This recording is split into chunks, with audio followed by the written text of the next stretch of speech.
When I interview designers, I always ask them what makes a good design good. And while all of the answers are predictable, a few of them are right, but they all kind of sound something like this: simplicity, or a good use of space, or my personal favorite, when you can't remove anything else. Now, the right answer to that question is that a design is good when it solves a problem, whatever that problem is.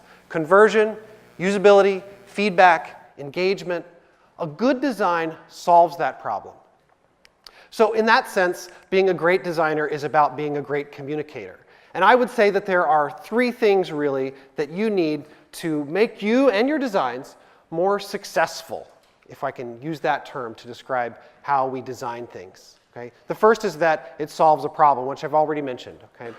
The next one is that it's easy for users. If we have a user-centered design approach, then we always have to take into account how things affect the users. Now, is that it needs to be supported by everyone.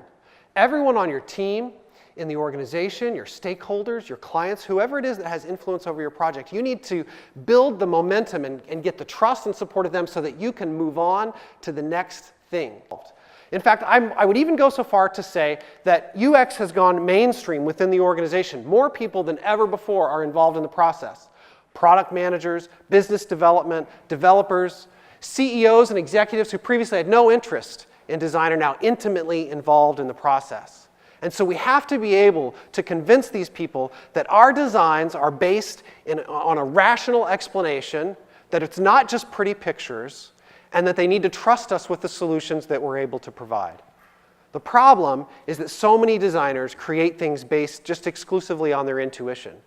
Now, their intuition could be spot on, but it's not going to be enough to win people over when they disagree with you. And you need to do that by answering these three questions. One, what problem does this solve? Right? A good design is always going to solve a problem. Two, how does this affect the user? Again, user-centered design approach. We always want to know how the decisions that we're making are going to affect our user. But the third one, which is especially going to help you address concerns and questions in the moment of a meeting, is why is this better than the alternative?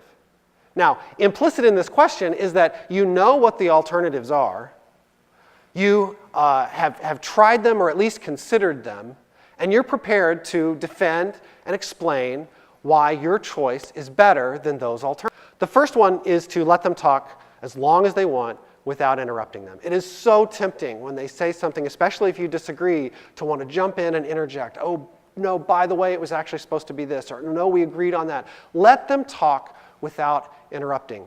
People really like to hear themselves talk. The thing is that you need to hear what it is that they're not saying. This is actually a really important part of the process because sometimes what people say and what they mean or what they want are two different things. Peter Drucker, who was a famous management consultant author, said, the most important thing to communication is to hear what isn't being said. Okay? Engage them in conversation by asking them, what problem are you trying to solve by proposing this solution? It's okay to be that direct and to ask them what they're trying to accomplish by doing that. Because when you uncover the problem, you may be able to offer an alternative solution that solves the problem in a better way.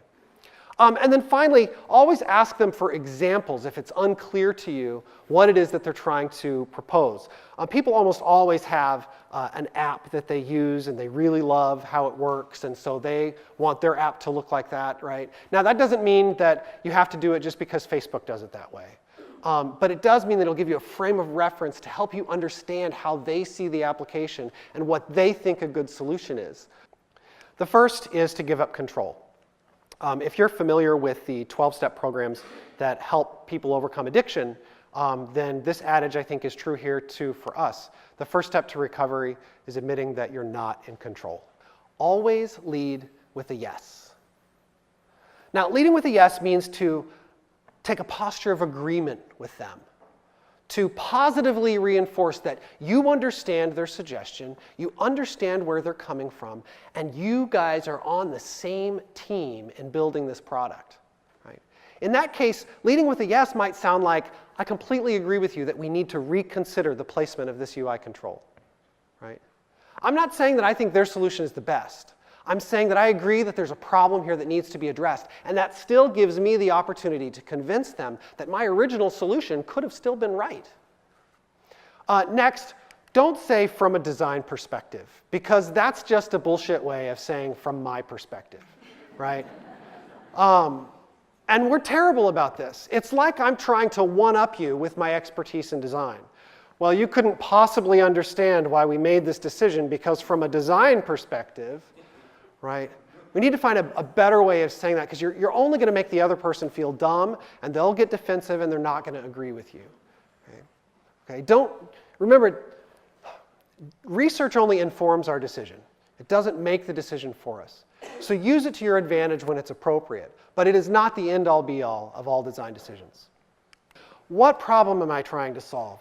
How does this affect the user? Why is it better than the alternative? You're constantly going back to those questions and answering them in the course of applying this stuff to your conversations. But I'd like to propose a tactic that is shady at best and downright deceptive at worst. But it works really, really well. And so it's for these people that I propose painting a duck. Now, the story goes that there was a commissioned artist who felt like no matter what he did, his clients always had one more change. And he was kind of tired of making all these changes. And so rather than sacrificing some part of the painting that he really, really loved, he decided to paint a duck into every scene as a purposeful distraction to his clients. What he found was that his clients would look at his work and they'd respond, "It all looks really, really good, but I don't like that duck right there. If you'll just remove the duck, then it'll be done."